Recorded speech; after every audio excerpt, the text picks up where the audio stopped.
Easter is upon us once again in Gielinor, which means the return of the Blooming Burrow, the Easter hub with all of its activities and rewards. So it's that time again in the year. Spring is here. The Blooming Burrow returns March 30th and will last until April 20th. You can enjoy your carrot races, mine chocolate, and craft delicious eggs, just like years past. This year they're adding a new quest, Corporate Eggspionage, a short but brutal look at the cutthroat world of chocolate manufacturing and mergers. Head on over to the Easter Bunny in Blooming Burrow to get started. And if you help him out, you'll earn the new Blooming Spycatcher outfit, just one of the many cosmetic rewards from the Blooming Burrow. You'll also, by completing the quest, unlock the Extraction Skilling activity, a new one this time around where you're going to liberate intel from corporate spies and earn some of those spring tokens. All the other amenities in the hub are returning, including the skilling activities and the Grand Exchange where you can trade your tokens for many cosmetics, including the Caramel Canine, a new pet. Also worth noting, this year they've improved some of the flow in line with the road to restoration. For example, with the Egg Hunter Horde, it's merged with the Grand Exchange, so you won't need to collect egg points anymore, just spring tokens for all of the rewards. Gaining spring tokens has been increased across the board, and prices from the shops have been significantly reduced. You'll also be able to get spring tokens outside of the hub with normal skilling activity. Carrot boat races are now every 30 minutes to give up more opportunity to participate. Gummy surprise eggs can be purchased by all player types, members, free to play, and Iron Man, with tweaks to some of the drop tables, removing things like proteans and other treasure hunter items. That said, on a completely unrelated topic, there is now additional cosmetic toggle options in your settings menu. Those of you who do not like cosmetic overrides now have the ability to hide other players' familiars and conjured spirit customizations. So hopefully that'll streamline the game visuals for players who prefer a cleaner experience. This will clear showing which pets and familiars each player is using, while also reducing the visual variation among conjured spirits. Anyways, if you enjoyed the video so far, please hit that like button. If you're not subscribed yet and you like to stay up to date on all things RuneScape related, then hit that subscribe button.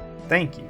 That out of the way, we're now going to look at the patch notes and see what's been updated with today's update, so let's go ahead and check it out. Starting off with some hot fixes that went live throughout the week. Fixed an issue that prevented players from receiving Phoenix Eggling pets after completing the D&D encounter. Fixed an issue where birdhouses were not tracking seeds when used from the inventory. Fixed an issue that caused Skeka's Hypno Wand to not function correctly in the new Big Game Hunter encounters. Fixed an issue that blocked players from placing new traps and setting up birdhouses on Haven Height. Fish transported by a sign of the porter at the fish farm now contribute to fish farm achievements. Fixed an issue causing scan clues to have a -6 radius. Devotion now works with sanguine crawlers. Cats now only eat raw fish and fish. Fixed issue with round 1 task not completing after all patrons were given beer. And resolved an issue with Silver Quill not despawning on kill, resulting in another one spawning on top. Moving on to some Haven Height changes. The magic butterfly net has been added to Fox's hunting supply box in the Hollow Hill Cave. The required amount of rope for traps in Chinchompa encounters has been lowered from 2 to 1. Moths spawn from the hollow trees during Chinchompa encounters have been increased in size. They now also give 2 moths instead of 1 on a successful catch, and their movement and speed has been slowed down and adjusted to make them easier to catch. Burning tall grass during the Chinchompa encounter now regrows after 18 seconds. They've made some mechanical changes to the Haven Height boss fights. For Ivar, King of Bones, the boss timer now starts as soon as Ivar spawns. Reduce the time for his initial attack delay from 6 seconds to 3.6 seconds to allow the fight to feel more fluid. Ivar now uses his special attack in a random rotation rather than performing them in a set order. This allows lower level players to hone in their abilities through reactive gameplay rather than learning a fixed rotation. Dialogue from Ivar's special attacks will now appear in the chat. Ivar will now perform dialogue before his ranged and melee attacks in combination with the above. This provides an audio cue for which special attack will occur. Conch Blast's projectile will appear earlier, giving you more time to visually react to the attack. Telegraphing from his range and magic special attacks have been modified to more accurately reflect the duration of the attack. For Silver Quill the Dreadhog, the boss timer now starts as soon as Silver Quill spawns. Damage over time effects are now cleared when Silver Quill phases to prevent bleeds from reflecting against the player when phasing. Blood Bombs now use the square telegraphing system to better better reinforce that they are area of effect attacks. The Bloodhog attack now fires a projectile from the minions to the Bloodhog, so you can clearly identify when Silver Quill has been healed. Info boxes in the Silver Quill encounter will now better respect your info box location settings. When receiving a unique drop from Silver Quill or Ivar, the broadcast message would be sent twice instead of once. Fixed an issue with the portals in War's Retreat using incorrect images for Ivar, King of Bones, and Silver Quill the Dreadhog. Fixed Colossal Bones, as they were not operating like other bones. Upon burial, they were not getting counted as a daily challenge and could not roll for Holy Shards or a skill pet. Ivar, King of Bones' Colossal Bone drop now no longer capped at 100. They now are a 100% death drop, but they continue to not work with Bone Crushers. Ivar, King of Bones' unique drops are now all free to play. This includes the Bone Crusher Maul, Magic Skull Mask, Colossal Bones, and his pet drop. The Maul and the Mask have had their drop rates increased and their alp values have been increased to give them a higher floor price. Silver Quill's Silver and Sanguine Spine drops are no longer showing up on your adventure logs. Replaced Grimy Marintil with Grimy Guam from Ivar drop table in free-to-play world, since Grimy Marintil is a member-only item. The Hill Giant death animation was fixed to stop it cutting off prematurely when slain. Wendlewick Flower Patch now appears on the remote farm interface. Added a post-quest achievement for the Heart of Sanguine called A Sliver of Silver helps the Sanguine go down. The Haven Heights Canoe Station skill guide entry is no longer a green skirt. Fixed issue preventing players from continuing the Visions of Haven Heights quest if exiting the final cutscene early. The Elegant Parasol now appears correctly when performing various skilling actions. Banker Nathan now allows you to access the usual banking options when talking to him after completing Trader Woes. Adjusted the size of click boxes in the fish farm to be easier to use. Banker Nathan will no longer turn when you speak to him. The placeholder map that appears southeast of Sophonem has been reverted. The Spirit Wolf title now says unlock instead of buy. Added a post-quest achievement for Hermit Permits called Hello, I Like Money. Updated the cost of bones. The bones will now be worth more to certain trader NPCs. Added a right-click teleport to Marigold Farm to the Wendlewick teleport. This is available to use after completing Whiz Kid. Completing Finding Tali has been added as a requirement to the Research Director achievement. Demetrius, the Gardener, is now visible in free-to-play worlds. Fixed an issue where some scrolls, such as Keely's Equipment Upgrade Task List, had the title and contents swapped around. The tailoring map icon now lists all the armor which can be tailored. Dilapidated canoe stations can now be fixed with planks from the plank box. The Hollow Hill cave entrance can no longer be accessed from atop the excavation site in the mountain. Haven Silver ore now works with Sign of the Porter. Fixed an issue with Masterwork and Starbloom armor being listed twice in the crafting skill guide. Apex Sinew can now be correctly cooked at level 90 cooking. Updated the destroy message for Celine's lessons to now mention the book is reclaimable from Raz. Sanguine Crawlers have had their combat level updated to be more reflective of their stats. The Honey Badger familiar model has been reverted. Fish Farm achievement maximum poolpulation now triggers consistently. The stools on the balcony of the Wendlewick Taylor's building can now be sat on. Can no longer spam create loots during the Loot of Love task. Players can catch swordfish at the fish farm with barehanded fishing enabled. Added 2 mini obelisks to Haven Height. Added option to discard meat to groundskeeper dialogue. Hunter urns now work with birdhouses. The click box for the log trap in the Chinchompa encounter has been reduced. Clockwork box traps now reset their fall timer on catching a new creature. The withdrawal limit for stackable items in Fox's Hunt supply box in Hollow Hill Cave has been fixed. Items will no longer drop on the floor when adding them to Fox's hunting supply box if the box is nearly full. Resolved an issue that sometimes caused the giant carnivorous Chinchompa to get stuck on the environment in the big game hunter encounter. Moving on to some general changes, Asphyxiate has had its base damage increased from 120 to 130%. To Mechan's Replendence, Asphyxiate ratio has been adjusted and remains at 624 for the full cast. Channeling a full Asphyxiate now grants Channeled Might for 3.6 seconds. This grants 15% critical strike damage during that 3.6 seconds. Channeling a full Asphyxiate with the full 2 Mechan's Resplendence set grants Channeled Might for 9 seconds. This is unchanged and still grants 35% critical strike damage during that 9 seconds. Wild Magic now has a plus 20% critical strike damage and 10% critical strike chance. The Equilibrium perk can now be obtained at rank 1 and 2 from manufactured components. With access to the lower ranks of this perk being now much more obtainable, they have rebalanced the scaling to be 6% plus 2 per rank, so 8%, 10%, 12%, and then 14%. Fixed an issue that prevented locators from being created due to divine locations being removed from the game. The following locators can now be crafted from a variety of different ingredients: inferior, poor, good, and superior. Removed references to the Wilderness Flash events from the Infernal puzzle box, and removed a reference to the Rune Goldberg machine in the rune crafting skill guide for the skill mastery perk description. And that is it for your patch notes. Links to everything discussed in this video will be down in the description below. Head on over there to check them out if you wish to do so. If you missed last week's video, it'll be on screen now. Looking forward to seeing you there, and if not, I'll see you with the next RuneScape news coverage video. Until then, I am out. Aloha.